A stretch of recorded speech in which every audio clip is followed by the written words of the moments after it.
Hi everyone, thank you for clicking on this video. I'm Ding. I'm a 19-year-old artist from South Florida, and today I'm going to be giving you some tips and tricks to vending, as well as taking you along for 2 events I'm going to be vending at this weekend. I do just want to preface this by saying I did have another video on my channel about my first vend, so you can also go check that out and see how far I've come. But if you're just here for the advice, we're about to jump into that right now.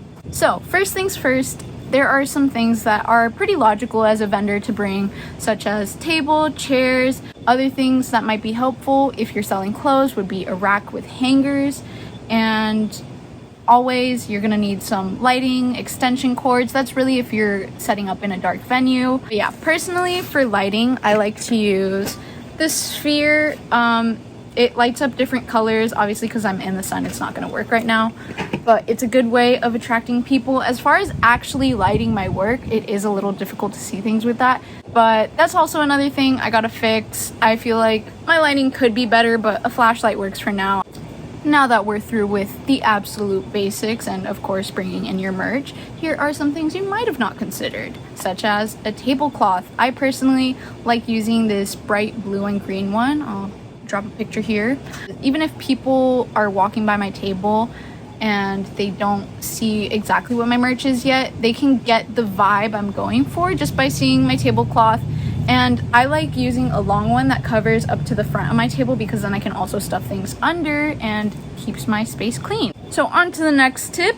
I think one of the most important things you can have at your table is your little notebook. This is not even to sell, this is to keep yourself organized. I personally have a sticker from my collection. You can go check that out at dingdrew.com. Anyways, get past the promo. I like using it just to jot down. I'll put the dates. Also, you just want to put the item, how much they spent, and where they sent it. So personally, I take Cash App, Venmo, card, and cash. So at the end of the night, I'm not going to remember where everybody sent their payments, and I want to be sure that I got the right amount. So, you know, it is easier just to sort yourself afterwards. Other super important things at your table include a price list and just signs in general. So this is my price list. I got this frame at Goodwill. I wrote everything in myself, and it's just good for making your customers feel comfortable that they're not getting scammed and you're not telling everybody a different price. You want to keep this in the center of your table. That is where the eyes will most go, and it's easy to see it. Plus, I tend to vend a lot at like party events, so it does get loud and people don't like reaching over the table over the time. I don't like yelling all the time. I don't want to be in that predicament. So if someone has a question, it's much easier to be like, here, check this out. And sometimes while they're reading the list, they'll be like, oh, what's that thing? And then they start looking on my table for that thing because it will pique their interest. Other good things to bring are tape and sticky notes. Tape, things are gonna fall apart. You might need it, someone else might need it. You don't know what's about to happen. Tape is always helpful. Sticky notes are, like I said, for signs. Maybe afterwards there was something you thought of that you forgot, or it would just be easier to let people see it.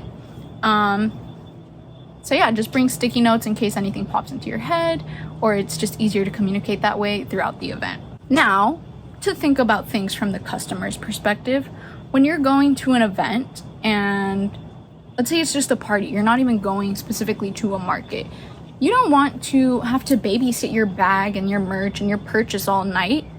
So what do? You want to bring a little baggie. This is what mine look like. I just got some white ones from Walmart and signed each one of them. It's a good way of, as people are going around, they'll see the bag and they'll be like, oh, let me go check that out. Or even so many vendors forget to provide bags that people will just be stuffing their bags throughout the night and they're tired. And I've had people literally come to my table and buy a sticker just so they could get the bag and put their other things in it. Another little thing I like throwing into my bags is my business cards. I got these from moo.com. The quality is super good. I like thinking of them as tiny prints, and they let you print up to 50 different designs on the back. I personally only went for 10 because that is just excessive.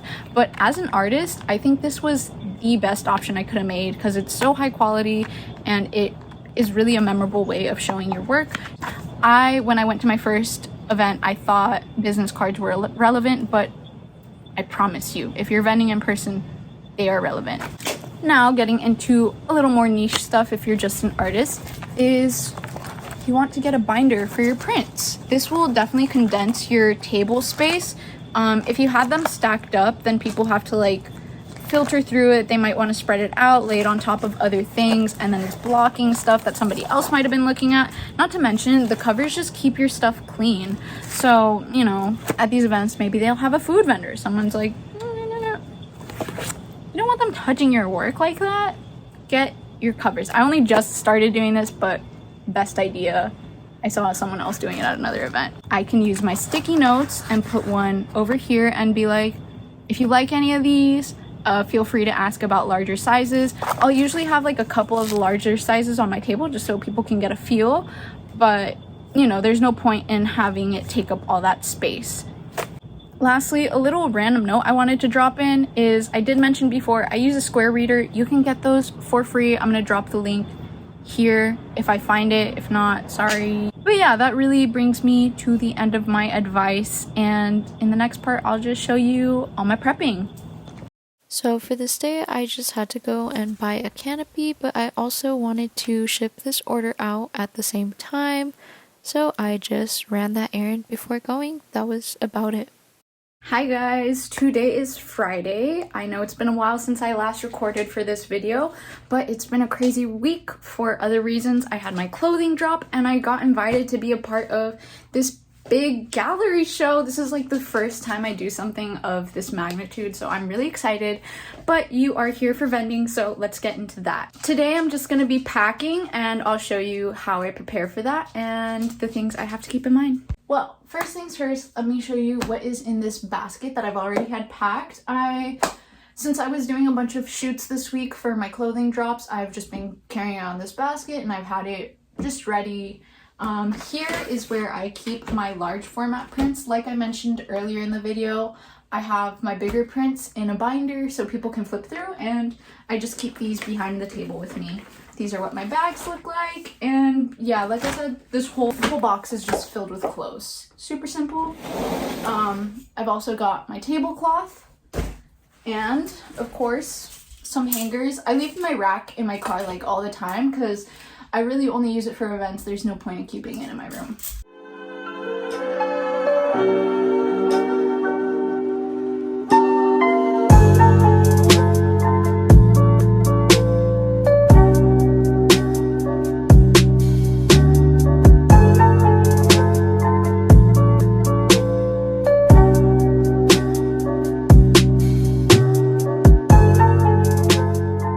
I originally intended to display this one and that one at the art walk. However, they are going to be in the gallery show. I mentioned I don't want to risk having to like unnecessarily take them somewhere and risk getting them, you know, damaged. Like I did have to fix one up a bit because I had been taking it to events, but I don't want to have to go through that again. So instead I'm going to be live painting with this one. I made it when I was I was probably like 12 or 13, but basically I just have to sandpaper and gesso it and it'll be like the perfect size to put here as a stand. Once that's all emptied out, you'll see what I mean.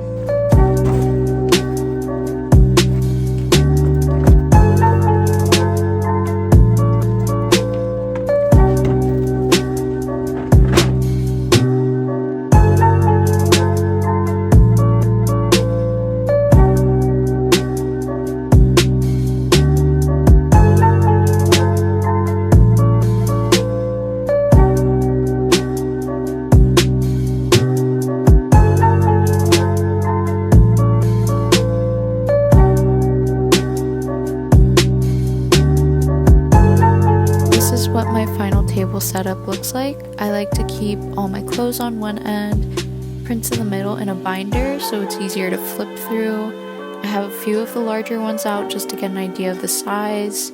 My stickers, I keep them in the back, and a price list for people to know what everything is. And here's my little painting corner.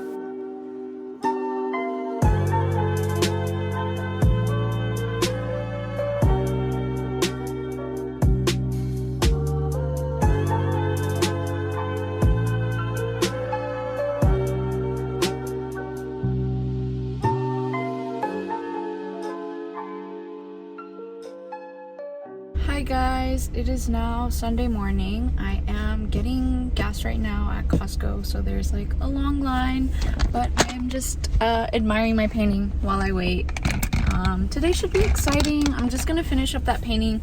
Honestly, I feel like live painting is not working in my favor. I think people just see it and then they're like, oh, I've been entertained, I'm out. Like, it's less of an appeal to actually get closer to my table because they already know what I'm about from afar. So hopefully I can just finish it up early and then not hinder my opportunities later. So we'll see.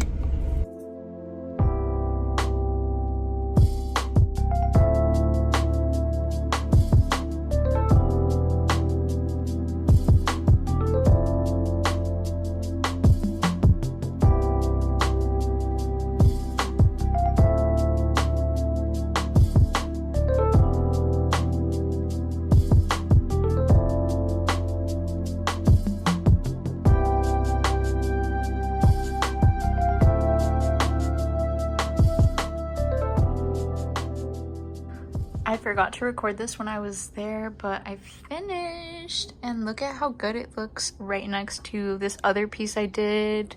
Like, wow, I finished this one in 2 days. That's insane. So I'm really happy with how it turned out, and looking forward to what my next piece is going to be because it seems like we got a theme.